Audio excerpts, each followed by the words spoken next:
Oke, assalamualaikum warahmatullahi wabarakatuh. Ya, apa kabar semuanya? How are you? Kali ini saya akan menjelaskan materinya secara screen audio, screen record. Jadi saya tidak akan masuk di kelas atau lewat Zoom karena hari ini adalah saya akan meeting dengan dosen-dosen FKIP. Jadi mohon maaf. Tetapi kalian bisa melihat uh, penjelasan saya melalui YouTube. Oke, sekarang kita akan belajar bagaimana memahami strategi penerjemahan. Ya, strategi penerjemahan itu ada 7 strategi sebenarnya yang bisa kita uh, uh, lakukan atau kita mesti tahu. Yang pertama adalah transferensi, yang kedua naturalisasi, yang ketiga uh, penghilangan, kemudian padanan deskriptif dan fungsional, kemudian padanan budaya, kemudian transposisi, kemudian catatan. Nah, menurut Newmark tahun 88 itu di bukunya di halaman 81 mengatakan bahwa strategi penerjemahan merupakan penerjemahan yang dilakukan pada tataran kalimat atau satuan bahasa yang lebih kecil. Senada dengan pernyataan Newmark, Hood menyebut cara penanggulangan masalah terjemahan pada tataran kata, kalimat, atau paragraf sebagai teknik penerjemahan. Nah, sementara itu Vinay dan Darbelnet tahun 58 di halaman 95 menggunakan istilah prosedur untuk menyebut kegiatan penerjemahan ini. Nah, berikut ini beberapa strategi penerjemahan yang sering diterapkan dalam proses penerjemahan. Yang pertama adalah transparansi. Transparansi merupakan strategi penerjemahan dengan cara mempertahankan kata dalam TSU di dalam TSA. Newmark sendiri mengatakan bahwa kata yang dipertahankan itu sebagai kata pinjaman. Prosedur ini digunakan apabila penerjemah ingin memperkenalkan budaya asing. Kata-kata yang berhubungan dengan budaya dipertahankan untuk memberikan warna budaya yang terdapat dalam BSU pada teks sasaran. Misalnya, BSU-nya adalah download, interface, monitor, memory. Nah, kita menerjemahkan, sebenarnya kita tidak menerjemahkan ya, ini bahasa IT. Kita tetap menulis download, interface, monitor, memory. Meskipun dalam bahasa Indonesia itu download itu adalah mengunduh. Ya, interface itu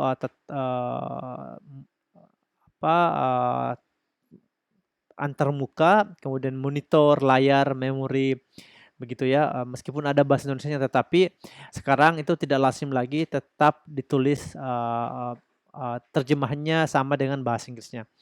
Kemudian ada namanya naturalisasi. Naturalisasi itu merupakan proses penyesuaian kata dalam BSU dengan kaidah BSA. Hal ini dilakukan jika memang penyesuaian itu sudah tidak asing lagi di telinga si pembaca BSA, seperti mall. Nah, kita terjemahkan mall juga ya, tetapi tulisannya berbeda. Kemudian ada namanya penghilangan. Menurut Becker, penghilangan itu adalah peniadaan kata atau ungkapan yang dianggap tidak berpengaruh besar dalam sebuah teks atau bagian kalimat tertentu tidak diterjemahkan agar pembaca tidak merasa terganggu dengan penjelasan yang cukup panjang. Nah, kadang penjelasannya cukup panjang, jadi kita terjemahkan sangat simple. Misalnya, sama dengan Raden Ayu ibunya, sama dengan Raden Ayu ibunya, katanya lirih. Nah, bahasa sasaran kita cuma menerjemahkan just like her mother, she whisper, katanya lirih. Ini ya, ini sudah pendek ya, just like her mother. Sama dengan Raden Ayunya hilang. Kita langsung ubah menjadi just like her mother, she whisper. Nah, itu namanya penghilangan. Kemudian bagaimana dengan padanan deskriptif dan fungsional, merupakan proses penerjemahan dengan menjelaskan kata sulit dalam BSU dengan memberikan definisi dan atau fungsinya. Prosedur ini juga dapat digunakan ketika menerjemahkan idiom BSU. Jika BSA tidak memiliki idiom yang bermakna sama dengan BSU, penerjemah dapat menjelaskan makna idiomnya saja. Misalnya, BUSU-nya itu gadis itu menari dengan luwesnya. Gadis itu menari dengan luwesnya. Nah, bahasa sasaran kita ubah luwesnya itu menjadi the girl is dancing with great fluidity and grace. Ini artinya luwesnya. Kemudian padanan budaya, strategi ini dilakukan dengan menggunakan kata khas dalam bahasa untuk mengganti kata khas dalam BSU. Karena satu budaya dengan budaya lain tidak sama. Nah, budaya asing dengan budaya Indonesia itu berbeda.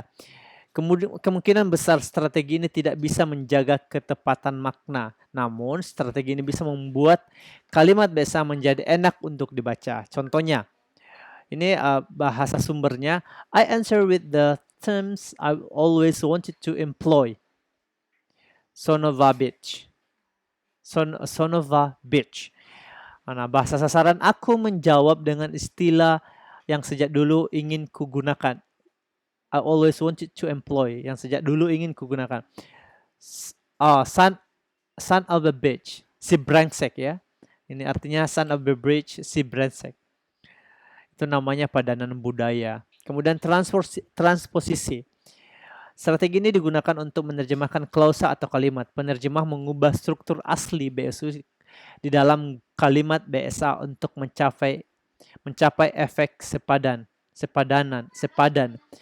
Pengubahan ini dilakukan jika terdapat perbedaan antara struktur BSU dan BSA yang wajar. Pengubahan bisa terjadi dari bentuk jamak ke bentuk tunggal, posisi kata sifat, sampai pengubahan struktur kalimat secara keseluruhan. Contohnya, bahasa sumber, musical instrument can be divided into two basic groups. Nah, kemudian kalau kita terjemahkan ke bahasa sasaran, alat musik bisa dibagi menjadi dua kelompok dasar. Ini tidak diterjemahkan secara panjang ya. Ini alat musik bisa dibagi ke dalam dua kelompok dasar.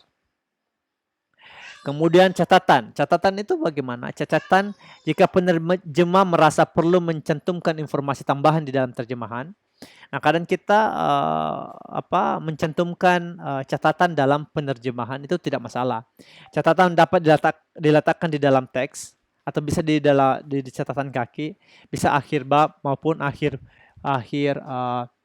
buku. Namun terlalu banyak membuat catatan terlebih dalam teks dapat mengganggu kenyamanan pembaca. Jadi tidak bagus juga kalau terlalu panjang dalam membuat catatan karena akan mengganggu si pembaca. Untuk beberapa terjemahan yang perlu mendapat catatan, saya berusaha semaksimal mungkin untuk membuat penjelasan yang praktis. Nah, pada saat membuat catatan harus bagaimana memaksimalkan catatan tersebut agar penjelasannya lebih praktis. Contohnya, bahasa sumber adalah the skin which is hard and scaly is grayish in color, thus helping to camouflage from predators when underwater. Nah, bahasa sasaran, kulitnya yang keras dan bersisik berwarna abu-abu. Dengan demikian, kulit ini membantunya berkamuflase. Atau kita menambah catatannya, menyesuaikan diri dengan keadaan lingkungannya untuk menyelamatkan diri dari predator, hewan pemangsa jika berada dalam air. Yang dibuat catatan ini adalah berkamuflase, karena kadang si pembaca tidak paham berkamuflase. Nah, masa si pembaca akan mencari lagi di kamus atau mencari di Google apa itu kamuflase. Nah, lebih baik kita menjelaskan secara rinci begitu ya. Nah, saya kira itu saja untuk materi ini. Jadi bagaimana saya tahu kalian membaca materi ini atau melihat materi ini di YouTube nanti atau di link yang saya berikan.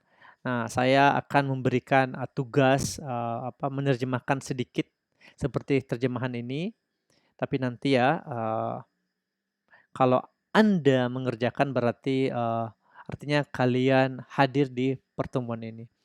Ya, saya kira itu saja. Jika nanti ada pertanyaan silahkan bisa di komentar di WhatsApp grup. Ya, sekian itu saja. Assalamualaikum warahmatullahi wabarakatuh.